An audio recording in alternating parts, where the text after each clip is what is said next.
ಇವತ್ತಿನ ವಿಡಿಯೋದಲ್ಲಿ ಮೆಂತೆ ಪನ್ನೀರ್ ಬಟರ್ ಮಸಾಲ ಮಾಡಿದ್ದೀನಿ ನೋಡಿ. ತುಂಬಾ ಟೇಸ್ಟಿಯಾಗಿದೆ, ಸೂಪರ್ ಆಗಿ ರೆಡಿ ಆಗಿದೆ. ಪನ್ನೀರ್ ಬಟರ್ ಮಸಾಲ ದೋಸೆಗೂ ಚಪಾತಿಗೂ ತುಂಬಾ ಚೆನ್ನಾಗಿರುತ್ತೆ. ಬರೀ ಒಂದು ಕಟ್ ಮೆಂತೆ ಸೊಪ್ಪಿಂದ ಹಾಗೆ ಪನ್ನೀರು ಮತ್ತು ಹಸಿ ಬಟಾಣಿನ ಯೂಸ್ ಮಾಡಿಕೊಂಡು ಪನ್ನೀರ್ ಗ್ರೇವಿನ ಹೇಗೆ ಮಾಡೋದು ಅಂತ ನೋಡೋಣ ಬನ್ನಿ.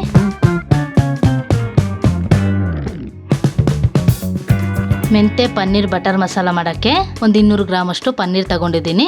ಹಾಗೆ ಸ್ವಲ್ಪ ಚಕ್ಕೆ, ಸ್ವಲ್ಪ ಗೋಡಂಬಿ, 2 ಪಲಾವ್ ಎಲೆ, 2 ಚಕ್ರ ಮೊಗ್ಗು, 4-5 ಲವಂಗ, ಸ್ವಲ್ಪ ಮೆಣಸು, 3 ಏಲಕ್ಕಿ, ಹಾಗೆ ಸ್ವಲ್ಪ ಜೀರಿಗೆ, ಹಾಗೆ ಒಂದು 5ರಿಂದ 6 ಹಸಿಮೆಣಸಿನಕಾಯಿ, 1-2 ಗೆಡ್ಡೆ ಬೆಳ್ಳುಳ್ಳಿ, ಸ್ವಲ್ಪ ಶುಂಠಿ, ಹಾಗೆ ಚಿಕ್ಕದಾಗಿ ಹಚ್ಚಿಟ್ಕೊಂಡಿರೋ 1-2 ಗೆಡ್ಡೆ ಈರುಳ್ಳಿ, ಹಾಗೆ ಎಳೆದಾಗಿರೋ ಒಂದು ಕಟ್ ಮೆಂತ್ಯ ಸೊಪ್ಪು, ಒಂದು ಅರ್ಧ ಬೌಲಷ್ಟು ಬೇಯಿಸಿ ಇಟ್ಕೊಂಡಿರೋ ಹಸೆ ಬಟಾಣಿ. ಮೆಂತೆ ಪನ್ನೀರ್ ಬಟರ್ ಮಸಾಲ ಮಾಡೋಕ್ಕೆ ಪನ್ನೀರ್ನ ಸ್ಕ್ವೇರ್ ಆಗಿ ಕಟ್ ಮಾಡ್ಕೊಳ್ಳೋಣ. ನೋಡಿ, ಪನ್ನೀರ್ನ ಈ ಥರ ಒಂದು ಮೀಡಿಯಮ್ ಸೈಜ್ ಆಗಿ ಕಟ್ ಮಾಡ್ಕೊಳ್ಳಿ.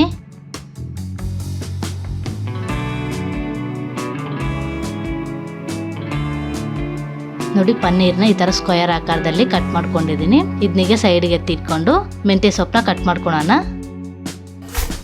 ಮೆಂತ್ಯ ಸೊಪ್ಪನ್ನ ಈ ಥರ ಚಿಕ್ಕ ಚಿಕ್ಕದಾಗಿ ಕಟ್ ಮಾಡ್ಕೊಳ್ಳಿ.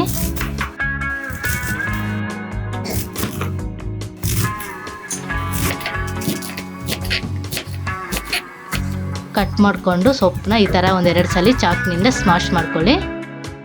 ಇದನ್ನಿಗೆ ಸೈಡ್ಗೆ ಎತ್ತಿಟ್ಕೊಂಡು ಸ್ಟವ್ ಹಚ್ಕೊಳ್ಳೋಣ. ಬಾಣಲಿಗೆ 1 ಸ್ಪೂನ್ ಎಣ್ಣೆ ಸೇರಿಸ್ಕೊಳ್ಳಿ. ಎಣ್ಣೆ ಬಿಸಿ ಆದಮೇಲೆ ಒಂದು ಚಿಕ್ಕ ಪೀಸಷ್ಟು ಬಟರ್ ಸೇರಿಸ್ಕೊಳ್ಳಿ. ನೋಡಿ, ಬಟರೆಲ್ಲ ಎಣ್ಣೆಲಿ ಚೆನ್ನಾಗಿ ಕರಗೋಗಿದೆ. ಇದಕ್ಕೆ ಇವಾಗ ಕುಯ್ದಿಟ್ಕೊಂಡಿರೋ ಪನ್ನೀರ್ನ ಸೇರಿಸ್ಕೋಬೇಕು. ಸೇರಿಸ್ಕೊಂಡು ಎಣ್ಣೆಲಿ ಚೆನ್ನಾಗಿ ಫ್ರೈ ಮಾಡ್ಕೊಳ್ಳಿ. ನೋಡಿ, ಪನ್ನೀರ್ನ ಜೋರಾಗಿ ತಿರುಗಿಸ್ಕೋಬೇಡಿ, ಹೊಡೆದೋಗ್ಬಿಡುತ್ತೆ. ಹೀಗೆ ನಿಧಾನವಾಗಿ ಸ್ಮೂತಾಗಿ ಫ್ರೈ ಮಾಡ್ಕೊಳ್ಳಿ. ಪನ್ನೀರು ಈ ಥರ ಗೋಲ್ಡನ್ ಕಲರ್ ಬರೋವರೆಗೂ ಫ್ರೈ ಮಾಡ್ಕೊಳ್ಳಿ. ನೋಡಿ, ಎಲ್ಲ ಪನ್ನೀರ್ನು ಒಂದೊಂದಾಗಿ ಈ ಥರ ತಿರುವು ಹಾಕ್ಕೊಂಡು 2 ಕಡೆನೂ ಗೋಲ್ಡನ್ ಕಲರ್ ಬರೋವರೆಗೂ ಫ್ರೈ ಮಾಡ್ಕೊಳ್ಳಿ. ಇದನ್ನಿವಾಗ ಒಂದು ಪ್ಲೇಟಿಗೆ ಹಾಕ್ಕೊಂಡು ಸೈಡಿಗೆ ಎತ್ತಿಟ್ಕೊಳ್ಳೋಣ.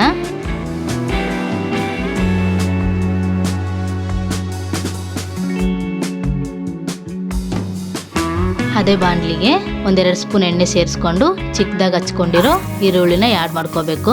ಆ್ಯಡ್ ಮಾಡಿಕೊಂಡು ಸ್ವಲ್ಪ ಫ್ರೈ ಮಾಡ್ಕೊಳ್ಳಿ. ಇದಕ್ಕಿವಾಗ ಮಸಾಲೆ ಐಟಮ್ ಸೇರಿಸ್ಕೋಬೇಕು. ಹಾಗೆ ಹಸಿಮೆಣಸಿನ್ಕಾಯಿ, ಬೆಳ್ಳುಳ್ಳಿ, ಶುಂಠಿ ಸೇರಿಸ್ಕೊಂಡು ಚೆನ್ನಾಗಿ ಫ್ರೈ ಮಾಡ್ಕೊಳ್ಳಿ. ನೋಡಿ, ಈರುಳ್ಳಿ ಮಸಾಲೆ ಐಟಮ್ ಎಲ್ಲ ಜಾಸ್ತಿ ಫ್ರೈ ಆಗೋದೇನು ಬೇಕಾಗಿಲ್ಲ, ಸ್ವಲ್ಪ ಮೀಡಿಯಮಾಗಿ ಫ್ರೈ ಆದರೆ ಸಾಕು. ನೋಡಿ, ಎಲ್ಲನೂ ಒಂದು ಮೀಡಿಯಮಾಗಿ ಫ್ರೈ ಆಗಿದೆ. ಇದಕ್ಕಿವಾಗ ಕೊತ್ತಂಬರಿ ಸೊಪ್ಪನ್ನ ಆ್ಯಡ್ ಮಾಡ್ಕೊಳ್ಳೋಣ. ಆ್ಯಡ್ ಮಾಡಿಕೊಂಡು ಒಂದು ಮೀಡಿಯಮಾಗಿ ಫ್ರೈ ಮಾಡ್ಕೊಳ್ಳಿ. ನೋಡಿ, ಒಂದು ಮೀಡಿಯಮಾಗಿ ಫ್ರೈ ಆಗಿದೆ. ಇದನ್ನೀಗ ಮಿಕ್ಸಿ ಜಾರಿಗೆ ಸೇರಿಸ್ಕೊಳ್ಳೋಣ. ಇದಕ್ಕೆ ಸ್ವಲ್ಪ ಗಸಗಸೆ ಸೇರಿಸ್ಕೊಂಡು ಹಾಗೂ ಸ್ವಲ್ಪ ನೀರು ಸೇರಿಸ್ಕೊಂಡು ಮುಚ್ಚಿ ಗ್ರೈಂಡ್ ಮಾಡ್ಕೊಳ್ಳೋಣ.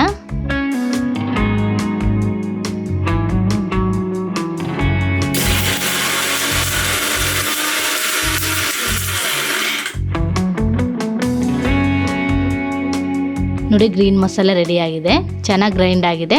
ಇದನ್ನ ಸೈಡ್ಗೆ ಎತ್ತಿಟ್ಕೊಂಡು ಸ್ಟವ್ ಹಚ್ಕೊಳ್ಳೋಣ. ಅದೇ ಬಾಣಲಿಗೆ ಒಂದು 3 ಸ್ಪೂನ್ ಎಣ್ಣೆ ಸೇರಿಸ್ಕೊಳ್ಳಿ. ಎಣ್ಣೆ ಬಿಸಿ ಆದಮೇಲೆ ಕಟ್ ಮಾಡಿ ತೊಳೆದಿಟ್ಕೊಂಡಿರೋ ಮೆಂತ್ಯ ಸೊಪ್ಪನ್ನ ಆ್ಯಡ್ ಮಾಡ್ಕೋಬೇಕು.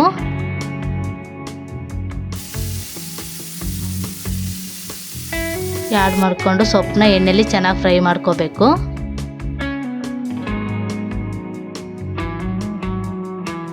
ನೋಡಿ, ಸೊಪ್ಪು ಮೀಡಿಯಮಾಗಿ ಫ್ರೈ ಆಗಿದೆ. ಇದಕ್ಕೀಗ ಬೇಯಿಸಿ ಇಟ್ಕೊಂಡಿರೋ ಹಸಿ ಬಟಾಣಿನ ಆ್ಯಡ್ ಮಾಡ್ಕೋಬೇಕು. ಆ್ಯಡ್ ಮಾಡಿಕೊಂಡು 1ರಿಂದ 1-2 ನಿಮಿಷ ಎಣ್ಣೆಲಿ ಚೆನ್ನಾಗಿ ಫ್ರೈ ಮಾಡ್ಕೊಳ್ಳಿ. ಇದಕ್ಕೆ ರುಬ್ಬಿಟ್ಕೊಂಡಿರೋ ಗ್ರೀನ್ ಮಸಾಲೆನ ಆ್ಯಡ್ ಮಾಡ್ಕೋಬೇಕು. ಆ್ಯಡ್ ಮಾಡಿಕೊಂಡು ಅದೇ ಮಿಕ್ಸಿ ಜಾರಿಗೆ ನಿಮಗೆ ಗ್ರೇವಿಗೆ ಎಷ್ಟು ಬೇಕೋ ಅಷ್ಟು ನೀರು ಸೇರಿಸ್ಕೊಳ್ಳಿ. ಹಾಗೆ 1 ಸ್ಪೂನ್ ಉಪ್ಪು ಸೇರಿಸ್ಕೊಂಡು ನಾನು ಒಂದು 4 ಜನಕ್ಕೆ ಆಗೋಷ್ಟು ಗ್ರೇವಿ ಮಾಡ್ತಾಯಿದ್ದೀನಿ. ಒಂದು ಚೊಂಬಷ್ಟು ನೀರು ಸೇರಿಸ್ಕೊತಿದ್ದೀನಿ. ಇದು ಸ್ವಲ್ಪ ಬೇಯಲಿ, ಒಂದು 4ರಿಂದ 5 ನಿಮಿಷ ಮುಚ್ಚಿಡೋಣ.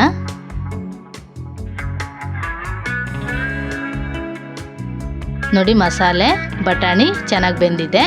ಇವಾಗ ಇದಕ್ಕೆ ಫ್ರೈ ಮಾಡಿ ಇಟ್ಕೊಂಡಿರೋ ಪನ್ನೀರ್ನ ಆ್ಯಡ್ ಮಾಡ್ಕೋಬೇಕು.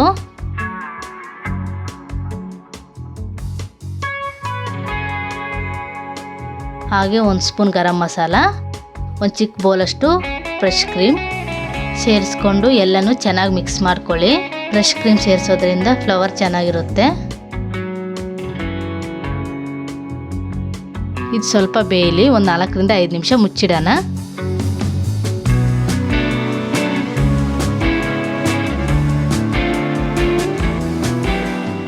ನೋಡಿ ಎಲ್ಲನೂ ಚೆನ್ನಾಗಿ ಬೆಂದಿದೆ. ಮುಚ್ಚಿಟ್ಟು ಸ್ಟವ್ ಆಫ್ ಮಾಡಿ ಕೆಳಗಿಳಿಸ್ಕೊಳ್ಳೋಣ. ನೋಡಿ ಮೆಂತೆ ಪನ್ನೀರ್ ಮಸಾಲ ಗ್ರೇವಿ ತುಂಬ ಚೆನ್ನಾಗಿ ರೆಡಿಯಾಗಿದೆ. ನೋಡಿ ಪನ್ನೀರು ತುಂಬ ಸ್ಮೂತಾಗಿ ಚೆನ್ನಾಗಿ ಬಾಯ್ಲ್ ಆಗಿದೆ.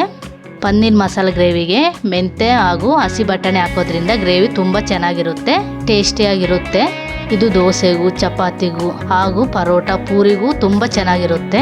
ನೋಡಿ ನೀವು ಮನೆಯಲ್ಲಿ ಒಂದ್ಸಲ ಈ ಗ್ರೇವಿನ ಟ್ರೈ ಮಾಡಿ ನೋಡಿ, ಈಸಿಯಾಗಿ ಮಾಡ್ಕೋಬಹುದು. ಮತ್ತೆ ಪನ್ನೀರು ಹೆಲ್ತಿಗೆ ಕೂಡ ತುಂಬ ಒಳ್ಳೆಯದು. ಹಾಗೆ ನಮ್ಮ ಚಾನಲ್ನ ಸಬ್ಸ್ಕ್ರೈಬ್ ಮಾಡ್ಕೊಳ್ಳಿ. ವಿಡಿಯೋ ಇಷ್ಟ ಆದರೆ ಲೈಕ್ ಮಾಡಿ, ಕಮೆಂಟ್ ತಿಳಿಸಿ.